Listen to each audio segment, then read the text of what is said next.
3월 8일 토요일 새벽기도 오신 여러분들 축복하고 환영합니다. 다 함께 사도신경으로 3월 8일 토요일 새벽기도회를 시작하겠습니다. 나는 전능하신 아버지 하나님 천지의 창조주를 믿습니다. 나는 그의 유일하신 아들 우리 주 예수 그리스도를 믿습니다. 그는 성령으로 잉태되어 동정녀 마리아에게서 나시고 본디오 빌라도에게 고난을 받아 십자가에 못 박혀 죽으시고 장사된 지 사흘 만에 죽은 자 가운데서 다시 살아나셨으며 하늘에 오르시어 전능하신 아버지 하나님 우편에 앉아 계시다가 거기로부터 살아있는 자와 죽은 자를 심판하러 오십니다. 나는 성령을 믿으며 거룩한 공교회와 성도의 교제와 죄를 용서받는 것과 몸의 부활과 영생을 믿습니다. 아멘.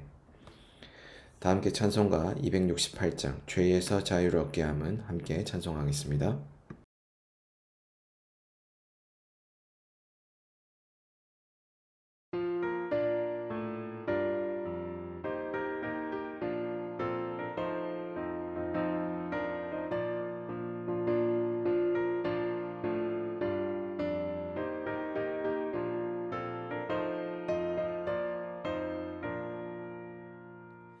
죄에서 자유를 얻게 하는 보혈의 능력 주의 보혈 시험을 이기고 승리하니 참 놀라운 능력이로다. 주의 보혈 능력이 또다.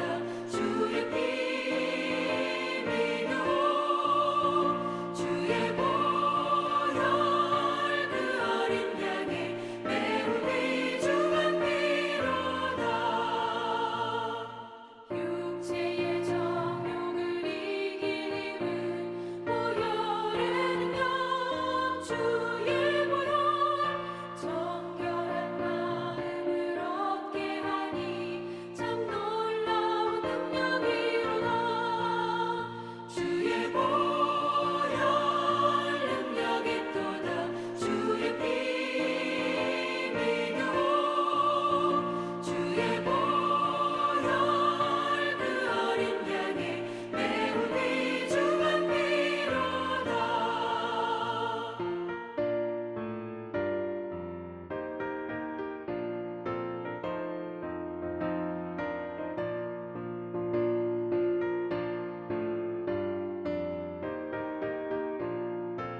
이 시간에는 공동의 기도 제목을 위해서 함께 기도하겠습니다. 첫 번째로는 나라를 위해서 함께 기도하겠습니다. 나라를 위해서 함께 기도할 때에는 우리나라의 교회와 교회 지도자들을 위해서 함께 기도하겠습니다. 우리나라의 교회가 교회 다움을 유지해가며 또 이를 위해서 교회 지도자들이 경건함을 바탕으로 교회를 잘 섬길 수 있도록 위해서 함께 기도하도록 하겠습니다.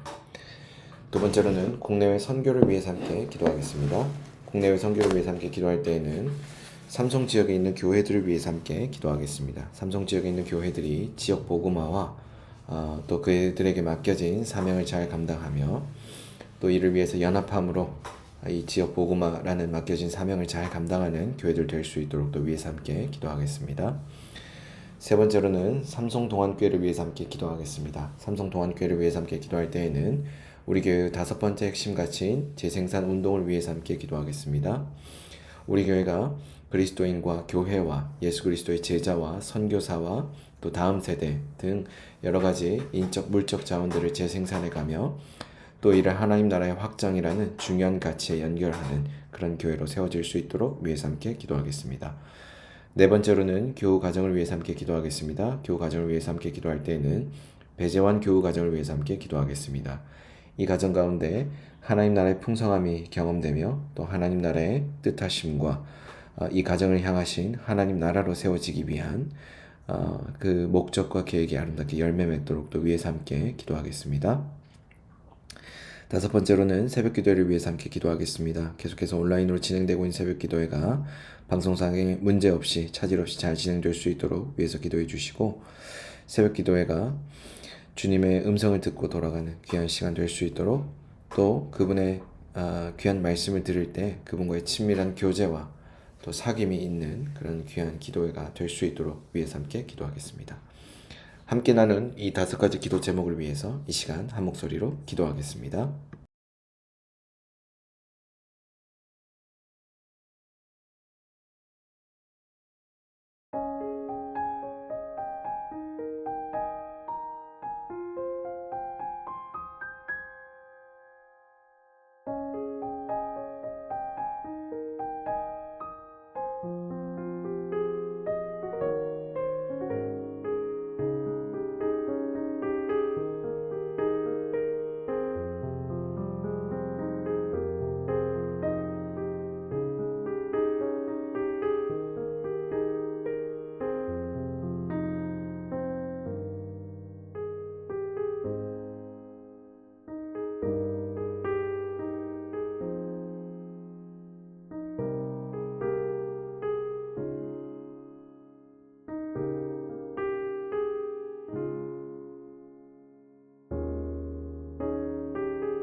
예수님 이름으로 기도합니다. 아멘. 오늘 하나님께서 우리 모두에게 주신 말씀은 누가복음 9장 37절에서 50절까지의 말씀입니다. 누가복음 9장 37절에서 50절까지의 말씀을 한 절씩 교독한 이후에 말씀의 은혜를 나누겠습니다. 한 절씩 교독합니다. 이튿날 산에서 내려오시니 큰 무리가 맞을세 무리 중에 한 사람이 소리질러 이르되 선생님 청컨대 내 아들을 돌보아 주옵소서 이는 내 외아들이니이다. 귀신이 그를 잡아 갑자기 부르짖게 하고 경련을 일으켜 거품을 흘리게 하며 몹시 상하게 하고야 겨우 떠나가나이다. 당신의 제자들에게 내쫓아 주기를 구하였으나 그들이 능히 못하더이다. 예수께서 대답하여 이르시되 믿음이 없고 패역한 세대여 내가 얼마나 너희와 함께 있으며 너희에게 참으리요 내 아들을 이리로 데리고 오라 하시니 올 때에 귀신이 그를 거꾸로 들이고 심한 경련을 일으키게 하는지라. 예수께서 더러운 귀신을 꾸짖으시고 아이를 낫게 하사 그 아버지에게 도로 주시니 사람들이 다 하나님의 위엄에 놀라니라. 그들이 다 그 행하시는 모든 일을 놀랍게 여길세 예수께서 제자들에게 이르시되 이 말을 너희 귀에 담아두라. 인자가 장차 사람들의 손에 넘겨지리라 하시되 그들이 이 말씀을 알지 못하니 이는 그들로 깨닫지 못하게 숨긴 바 되었음이라. 또 그들은 이 말씀을 묻기도 두려워하더라. 제자 중에서 누가 크냐 하는 변론이 일어나니 예수께서 그 마음에 변론하는 것을 아시고 어린아이 하나를 데려다가 자기 곁에 세우시고 그들에게 이르시되 누구든지 내 이름으로 이런 어린아이를 영접하면 곧 나를 영접함이요 또 누구든지 나를 영접하면 곧 나를 보내신 이를 영접함이라. 너희 모든 사람 중에 가장 작은 그가 큰 자니라. 요한이 여짜오되 주여 어떤 사람이 주의 이름으로 귀신을 내쫓는 것을 우리가 보고 우리와 함께 따르지 아니하므로 금하였나이다. 예수께서 이르시되 금하지 말라. 너희를 반대하지 않는 자는 너희를 위하는 자니라 하시니라. 아멘.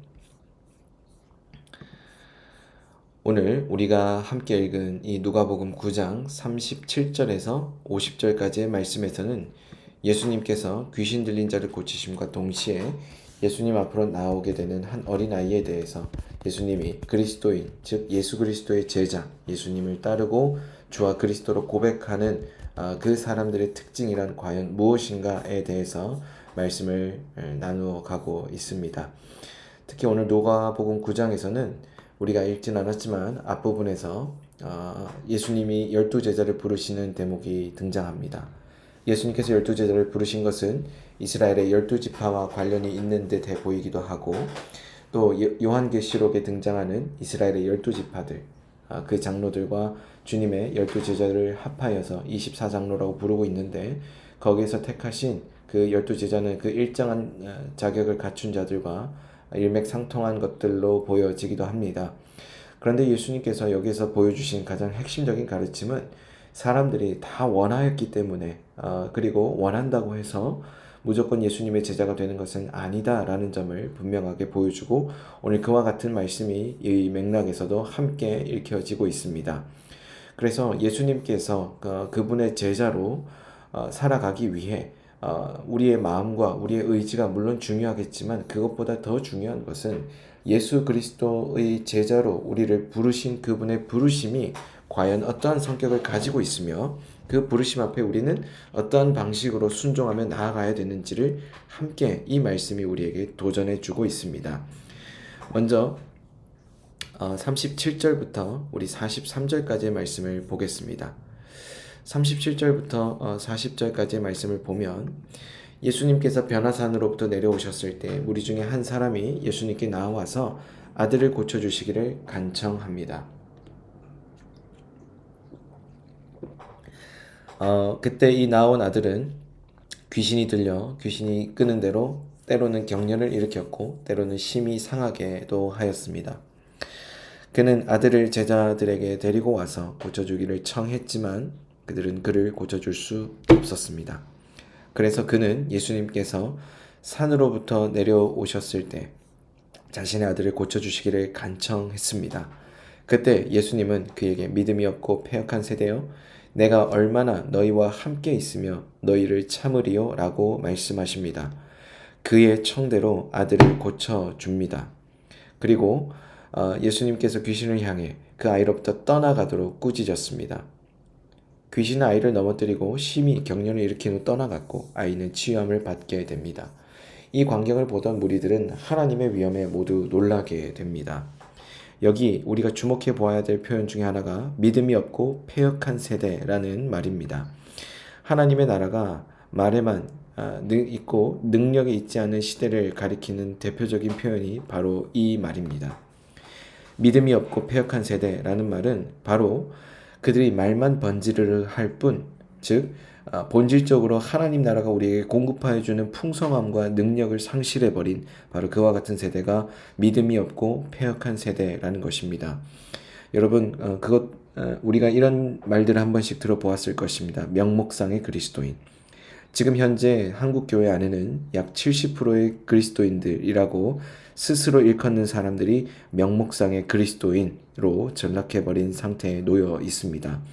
그들은 주일마다 교회에 출석을 하고 주일에 때로는 자신에게 맡겨진 교회에서 부여한 그 역할들을 수행하고 감당하기도 합니다.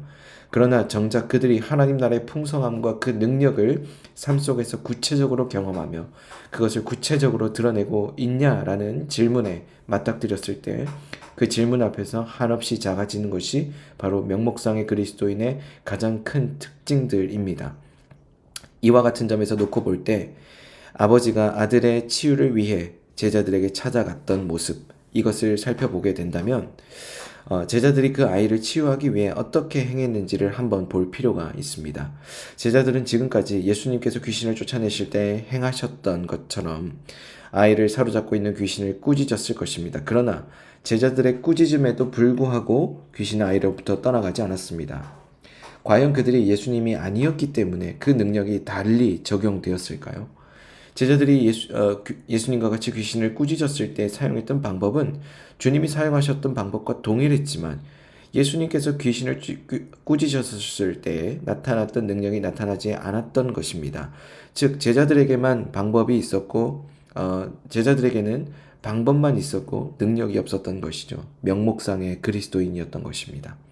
이것이 하나님 나라가 능력에 있지 아니하고 말에만 있는 모든 시대의 그리스도인들의 문제입니다. 여기서 중요한 것은 신앙은 방법이 아니라 능력이라는 것입니다. 그리고 이 능력은 기도를 통해 전심으로 하나님을 의지할 때 하나님으로부터 임하는 것입니다. 하나님의 임하심, 하나님의 임재, 이것이 하나님의 능력을 우리 삶 가운데 드러내는 가장 중요한 통로라고 우리는 한편으로 생각해 볼 수 있습니다. 그런데 우리가 하나님의 임재는 온데간데 없고 그저 우리가 명목상의 그리스도인, 즉 내가 그리스도인입니다 라는 것들, 내 신분, 내 겉모습만을 유지하는 것에 급급해 있다라고 한다면 말만 있는 그런 믿음의 그리스도인, 명목상의 그리스도인이라고도 할 수 있는 것이지요. 그래서 우리가 기도할 때 기도문이 얼만큼 화려한가, 기도문이 얼만큼 긴가, 기도문이 얼만큼 잘 구성되어 있는가, 그것이 어떤 짜임새를 가지고 있는가는 그렇게 중요하지 않습니다. 하나님을 전적으로 의지하며 그분께 우리가 능력을 구하고 그분 앞에 우리의 신뢰를 두며 그분을 통해서 우리가 놀라운 능력을 경험할 수 있다는 믿음을 보여주는 것이 너무나도 중요하다는 것입니다. 사랑하는 여러분, 오늘 여러분들은 어떠한 믿음을 가지고 살아가고 계십니까? 말만 있는 믿음입니까? 아니면 전적으로 하나님을 의지하는 믿음입니까?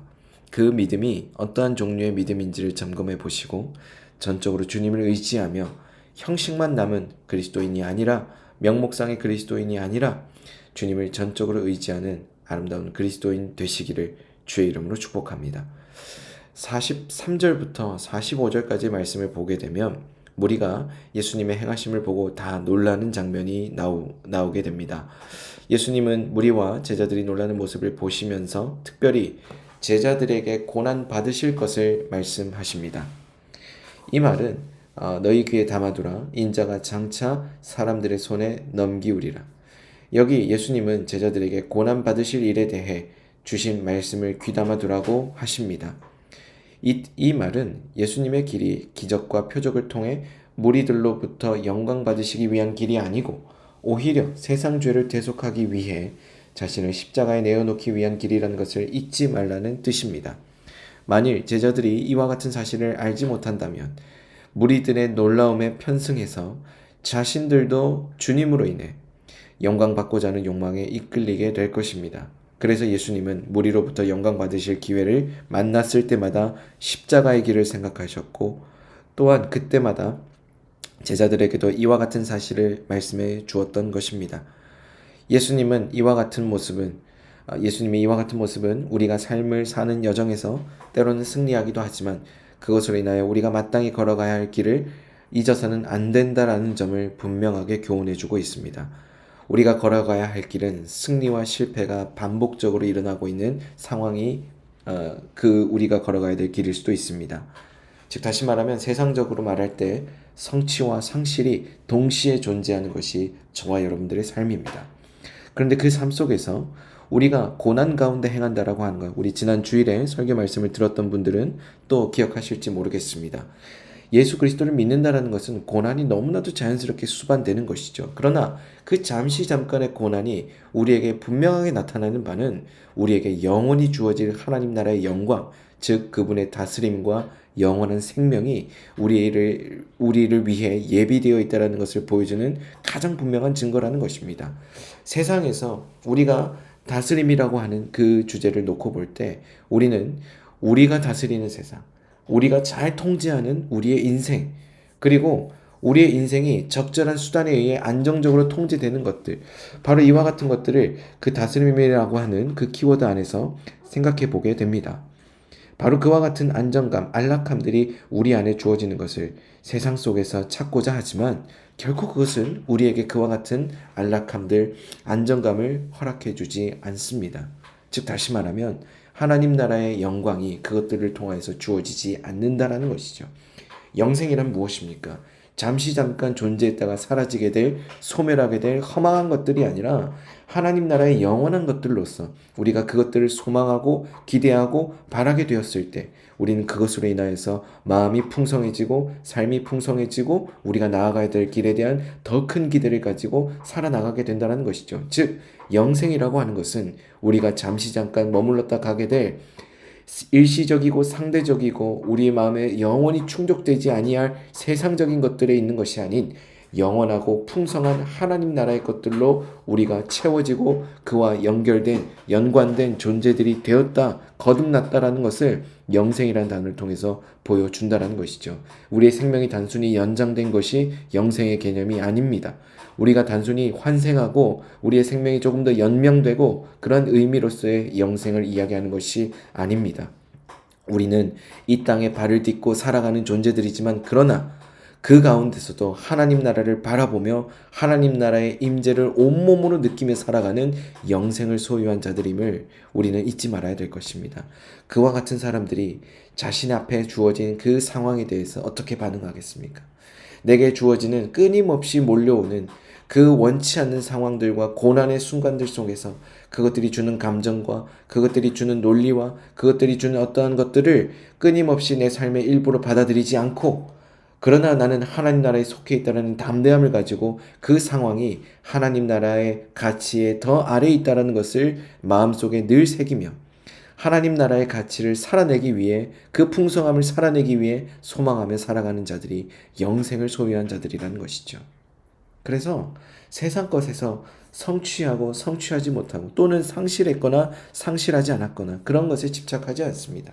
다만 그 상황 속에서 우리가 구체적으로 경험해야 될 하나님 나라의 영생과 다스림은 과연 무엇인가에 대해서 끊임없이 바라보고 또 하나님께 물으며 그것을 구하며 살아가는 사람들이 바로 하나님 나라의 영생을 소유한 사람들이라는 것이죠. 예수 그리스도는 바로 이러한 것들을 우리에게 선언하시기 위해 찾아오신 메시아이십니다. 여러분, 예수님께서 우리에게 주시고자 하셨던 것은 바로 예수 그리스도의 다스림과 그분이 우리에게 선물로 주신 영생인 줄로 믿습니다. 말씀이 육신이 되어 우리 가운데 찾아오신 그분이 우리 가운데 은혜와 진리가 충만토록 하셨습니다. 말씀하셨던 그것들이 모두 다 주님 그 자체로 주님 안에서 성취되어서 우리 가운데 나타난 가장 분명한 풍성한 결과는 무엇입니까? 은혜와 진리가 충만케 된 것입니다. 진리로 충만케 된 삶, 견고하게 흔들리지 않는 그 진리 위에 세워지는 그 삶을 예수님께서 우리 안에 이루시고 완성하셨다는 것이죠. 불안하십니까? 그래서 우리에게 진리가 필요합니다. 불안하십니까? 여러 가지 상황들로 인하여서 우리의 삶이 흔들립니까? 그렇기 때문에 의지할 은혜가 필요합니다. 바로 그것들을 충만케 하시는 분이 육신이 되어 말씀 그분이신 그 예수 그리스도가 육신이 되어 우리 가운데 찾아오셨던 바로 그분의 놀라운 사역이 우리 가운데 필요한 것이죠. 사랑하는 여러분, 예수 그리스도께로 나오시기 바랍니다. 나오셔서 여러분들에게 주시는 그 은혜와 진리가 풍성케 되는 놀라운 은혜가 우리 가운데 충만케 되기를 주의 이름으로 축복합니다. 이어서 제자들 가운데 누가 크냐라는 변론의 문제가 일어납니다. 이와 같은 사실은 우리가 한 번의 권고의 말씀을 들음으로 부르심에 응답하는 삶을 살 수 있는 것이 아니고 말씀을 반복적으로 듣고 또한 그 말씀을 끊임없이 생활에 적용하는 훈련이 필요하다는 것을 보여줍니다. 요한은 49절부터 50절까지의 말씀을 통해서 어떤 사람이 주님의 이름으로 귀신을 쫓아내는 것을 자신이 금했다라고 주님께 말씀을 드립니다. 주님은 요한에게 그런 자를 금하지 말라고 하시며 예수 그리스도께서 우리에게 중요한 말씀을 여기에서 주시는데 어린아이와 같은 자가 바로 하나님 나라에 들어가게 될 것을 말씀하십니다. 여기서 어린아이와 같은 자는 누구입니까? 하나님을 전적으로 의존하는 의존적인 존재가 바로 어린아이와 같은 존재입니다. 단순히 순수한 말을 의미하는 어린아이가 아닌 전적으로 하나님을 의지하는 사람. 영생과 다스림을 우리 안에 성취하시고 완성하신 그분을 의지하는 사람이 바로 어린 아이와 같은 사람인 줄로 믿습니다. 저와 여러분들의 모습은 어떻습니까? 어린아이로 살아가고 계십니까? 아니면 이미 하나님 앞에 장성한 어른으로 그저 내가 가지고 있는 지식과 경험과 가지고 있는 가능성과 능력으로 하나님 앞에 여전히 자랑하고 있는 사람입니까? 어린아이와 같이 주님을 전적으로 의존하고 의지하며 그분이 우리에게 원하시는 삶을 살아나가시는 저와 여러분들 되시기를 다시 한번 주의 이름으로 축복합니다. 함께 기도하겠습니다. 사랑의 주님, 우리가 주님을 전적으로 의지하기를 소망합니다. 우리의 힘으로 감당할 수 없는 이 삶, 주님께 온전히 의탁합니다. 주님, 우리의 삶을 다스려 주시고 우리의 삶 가운데 악한 영이 역사하지 않도록 은혜와 진리로 충만케 되는 놀라운 은혜가 우리 가운데 있게 하여 주옵소서. 사랑이 많으신 예수님 이름으로 기도합니다. 아멘. 다 함께 주기도문으로 오늘 새벽 기도회를 마치겠습니다. 하늘에 계신 우리 아버지, 아버지의 이름을 거룩하게 하시며 아버지의 나라가 오게 하시며 아버지의 뜻이 하늘에서와 같이 땅에서도 이루어지게 하소서. 오늘 우리에게 일용할 양식을 주시고 우리가 우리에게 잘못한 사람을 용서하여 준 것 같이 우리 죄를 용서하여 주시고 우리를 시험에 빠지지 않게 하시고 악에서 구하소서. 나라와 권능과 영광이 영원히 아버지의 것입니다. 아멘. 이 시간 이후에는 각자 가진 기도 제목을 위해서 기도하겠습니다.